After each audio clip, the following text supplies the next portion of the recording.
Welcome sa Thirst 2.0 na kung saan ay mapapakinggan ninyo ang mga trending topics sa politics, issues sa showbiz. Kaya naman kung hindi pa po kayo nakaka-subscribe, i-subscribe nyo na po yan. And please, pakisama naman ang notification bell para lagi po kayong updated sa mga balitang napapanahon. So ayun, welcome back again sa ating YouTube channel mga Kadaberkads, and for today's video, ang pag-uusapan natin ay ang mga pangyayari po sa loob at sa labas ng Itbulaga. So, simulan natin dito sa naipamigay ng Itbulaga or total cash prizes for November 14, 2024.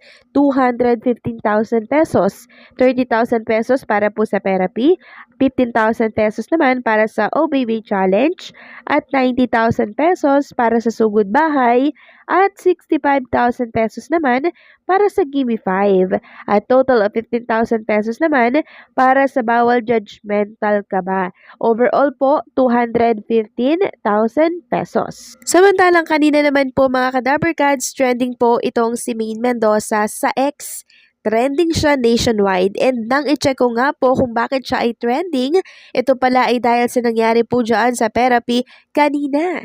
Dahil si Maine Mendoza, si Miles Ocampo, binuhat po pala itong si Bossing Big Soto. So ipeplex ko na lang sa mga screen po ninyo itong nakakatawang nangyari sa therapy na talaga namang kinawindang din po ng buong nasyon maging ng mga live audience dyan sa studio po ng Itbulaga. At kung inyong mapapansin, takot na takot dito si Bossing Big Soto kasi baka nga naman malaglag po siya. Kasi nga dalawang babae po yung nagbubuhat sa kanya. Diba? Tingnan niyo po yung itsura dito ni Bossing Big Soto.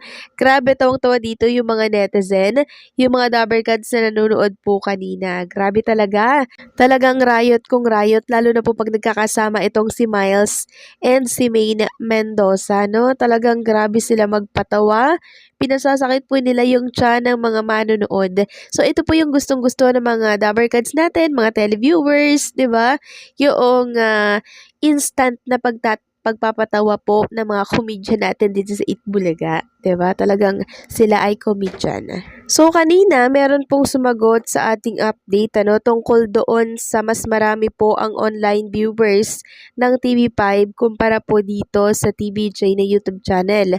So, meron po palang technical issue itong Itbulaga TVJ na YouTube channel. Sabi kasi dito ni Sir Jumong Drum Cover, Ma'am Doris, team replay po ako kanina. May technical issue po ang telecast ng TVJ YouTube channel. Putol-putol at nawawala po yung sound lalo na sa sugod bahay. Okay. Kaya pala naglipatan po yung mga viewers doon sa TV5 Philippines. So mabuti na lamang dahil dalawang YouTube channel po ang pinag-eeran po ng Itbulaga kasi once na nagka-problema dito sa isang YouTube channel, meron silang matatakbuhan na pangalawa which is dito pong sa TV5, and pag meron namang problema sa TV5, may matatakbuhan sila YouTube channel naman ng TVJ Itbulaga. Samantalang pag-usapan naman natin ang tungkol dito sa isang host ng TV5 na kung saan ay nakipag-meeting di umano dito po sa mga executive ng GMA Network. Sabi kasi dito sa sulat or post ni Prox, sabi niya, Willie Rebillame at Attorney Annette Gozon Valdez muling nagkita. May magbabalik ka, puso ba? Isang malaking katanungan ang bumungad sa lahat matapos kumalat sa balat ng social media ang larawan ni Willie Rebillame kasama ang Senior Vice President ng GMA na si Attorney Annette Gozon Valdez at Vice President ng Sparkle GMA Artist Center na si Miss Joy Romina Marcelo. Hudyat na nga ba ito ng pagbabalik ni Kuya Will sa GMA? Aming napag-alaman na isa itong pagtatagpo dahil may inialok umano si Kuya Will sa GMA Network. Ano naman kaya ang offer ni Kuya Will sa GMA? Isa kaya itong bagong programa or magiging talent na kaya si Willie Rebillame ng Sparkle GMA Artist Center? Isa lang ang alam namin na tatakbo si Willie Rebillame bilang senador at natural lamang na makipag-meeting ito sa kanyang mga kaalyansa at dating naging kaalyansa dahil alam naman na naging maganda naman ang pamamaalam ni Willie Rebillame sa GMA. Sa katunayan, ibinigay pa ng network sa kanya ang social media portals na mahigit milyon na ang followers at subscribers. So, ibig sabihin, si Willie Rebillame po ay nakipag-meeting sa mga executive ng GMA dahil si Willie ay gustong mag-place ng political ads sa naturang network. 'Di ba? Tumatakbo po siya ng pagka-senador. So kailangan niya pong maglagay ng political ads doon para mas marami pong makaalam na mga Pilipino na siya ay tumatakbo at eto yung hangarin niya, ganto ganyan. 'Di ba? Political ads ang layunin ni Mr. Willie. Kaya siya ay nakipag-meeting sa naturang network.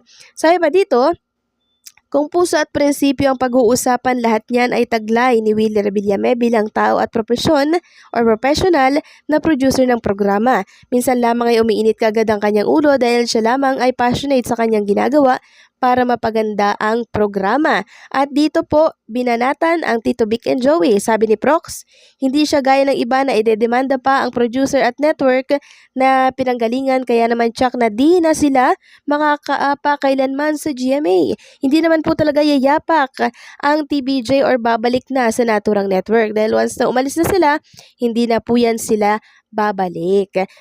At isa pa, ano po ang dahilan para bumalik ang Tito Vic and Joey at mga Dabbercads sa naturang network? Ni hindi nga po sila hinabol, ni hindi nga po namagitan ang naturang network para sila ay magstay sa naturang network, para sila ang mag-produce doon sa Tito Vic and Joey.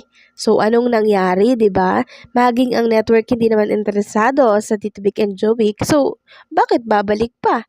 'Di ba? Wala pong naging pamagitan ang naturang network. Kaya never ever nababalik ang Dabbercads sa naturang network. Dahil hindi na po kailangan ng TBJ ang network niyan. Baka sila ang may kailangan sa Tito Vic and Joey at sa mga Dabbercads. Sabi pa dito, amin ding napag-alaman na malapit na daw bumalik ang dating major black timer producer ng GMA para muling maghatid ng tulong at saya sa bawat Pilipino. Tsak na mas masaya, mas kabang-abang at mas kapanapanabik ang kanilang pagbalik sa susunod daw na taon. So sa susunod na taon pa daw, babalik ang programa ng Tape Incorporated. Akala ko ba, babalik na at malapit na at ngayong buwan, ngayong December. So ano na naman ang nangyari? Tapos ang ending niyan, pag dumating na po ang 2025, 2026 na magbabalik. Tapos pag dumating na yung 2026, 2027 na hanggang sa wala na pong mangyari. Ewan ko lang tingnan lang natin kung magbabalik ba talaga yan sa 2025. At hindi rin natin alam kung saang network sila ilalagay. Kung sa GMA ba or sa GTV or sa All TV at sino or anong programa or show ang mawawalan po ng pwesto. Yan ang dapat nating malaman kasi until now ay hindi pa rin po pumipirma ng kontrata ang It's Showtime dito po sa GMA. So 'di ba hanggang December lamang po ang usapan nila. So until now hindi pa rin pumipirma ng contract. So ano kaya ang ibig sabihin nun? Extended kaya or hindi extended? Yan ang dapat nating tutukan.